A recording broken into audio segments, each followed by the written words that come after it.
Então, retomando aqui a questão da utopia, né, de Thomas Morris, eu vou perceber que eu deixei anotado aqui logo na apresentação que, de acordo com a apresentação, o utopiano Morris, na verdade, ele provou que toda justiça tem regras e tem controle.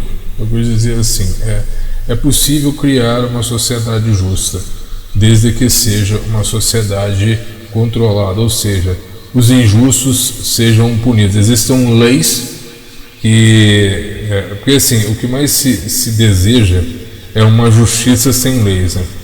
Mas o que as pessoas não observam é que para que haja justiça, uma coisa não acontece sem a outra. E leis, muitas vezes, elas são autoritárias. Então, mesmo o povo que é contra o autoritarismo, que é contra as leis, né, que pede o fim da polícia militar, que pede o fim das ordens, é o povo que clama por justiça, o que é um contrassenso. Isso que é uma leitura tosca da história, sabe? E uma reflexão tosca a respeito do que vem a ser justiça. Todo mundo sabe que no sistema, digamos, socialista ou qualquer sistema anticapitalista criado pelas ideologias, pelas utopias da esquerda, promove o bem através da justiça. Só que a justiça é a ação do controle. E sempre é o Leviatã, agora vem aqui no escrito, né? O controle é sempre o Leviatã, vem sempre do alto, sempre impondo suas forças pelas regras das leis e armas. Então, o mesmo povo que deseja o fim das armas é o que deseja a justiça.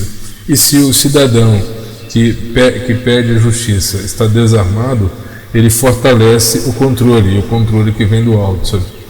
Essa é uma ideia da esquerda burra, um tipo de alienação, Está em discussão ainda aberta o que Morris quis dizer com essa utopia, sabe? Será que ele quis fazer?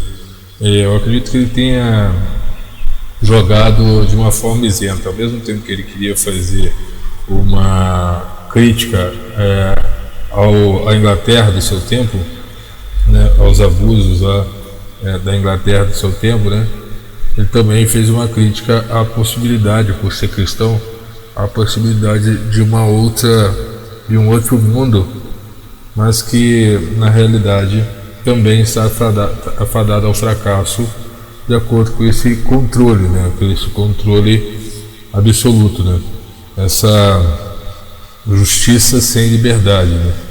Só que isso daí não fica tão explícito. A gente vai passar pelo resto do texto, vai começar apenas na parte 2, né?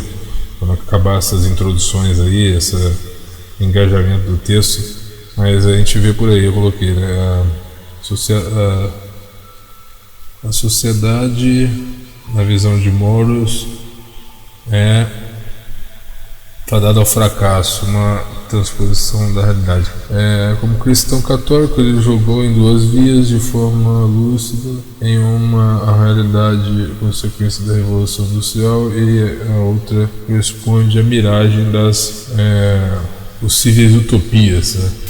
Segue aqui então a restrição estatal, né? Impõe controle, fere as individualidades. Esse é o preço, né? A utopia representa não o belo, representa o irreal, o antinatural. O antinatural só se torna real quando quando existe uma verdadeira escolha, né? Uma liberdade real. Aí vem aquele paradoxo lá, né? É possível justiça com liberdade, é possível liberdade com justiça. Você está do lado da justiça ou da liberdade? É possível conciliar liberdade e justiça? Qual dos dois seria o mais importante na vida política, na vida humana? A justiça ou a liberdade? Isso é de se refletir, de se colocar na balança. Thomas Morris, diferente do que disse O comentador das primeiras páginas provou que toda utopia é regida pelo contrassenso paradoxal do bom tirano, né? A ideia de, aí vai remeter aí ao Maquiavel, né? O que diz o que pregava lá Maquiavel, a ideia de um seleto grupinho que desconstrói a pirâmide e movimenta o seu bel prazer. Então essa pirâmide que antes tinha vários segmentos, agora tem apenas dois, o do controle e o resto. Aí vem aqui algumas perguntas. Qual é o limite entre o bem-estar e a miséria? Uma ilha dependente é capaz de se declarar autossuficiente? Uma ilha dependente é capaz de se declarar autossuficiente? O que mais acontece no sistema socialista é isso. Como é um sistema que ele tem, por causa da sua forma peculiar, né, utópica, excêntrica de ser, não tem adesão e principalmente ele ataca os outros sistemas capitalistas, eles acham que para fazer esse tipo de ataque, para fazer esse tipo de afronta, é preciso, antes de tudo, conquistar a autonomia. Só um governo autônomo. E aí como é que você faz para ter um governo autônomo? É um governo controlado por poucos, né? Geralmente um governo que tenta ser autônomo é um governo isolado, né? Um governo, entre aspas, independente, porém isolado, né? Assim como a Coreia do Norte, que mesmo que receba apoio de outras nações, é um governo que você não sabe quase nada sobre ele, sabe? E aí que acha que através da sua conversão ao socialismo que o resto do mundo deve apoiar e deve o mundo faz o que quiser, o mundo responde ao socialismo da forma que quiser, e eles chamam isso de embargo, sabe? Na verdade, ninguém quer ter a influência porca do socialismo, sabe? Ninguém quer negociar com a derrota, né? Essa é a verdade, ninguém quer negociar. Pode ver que a maioria dos países socialistas eles são dispensáveis, né? Eles não têm nada assim que possa mudar a realidade do mundo, eles não têm nada que na verdade os países socialistas eles consomem a sucata do mundo, eles servem como um depósito de sucata, sabe? Por isso que eles acusam tanto, eles não têm nada a oferecer, sabe?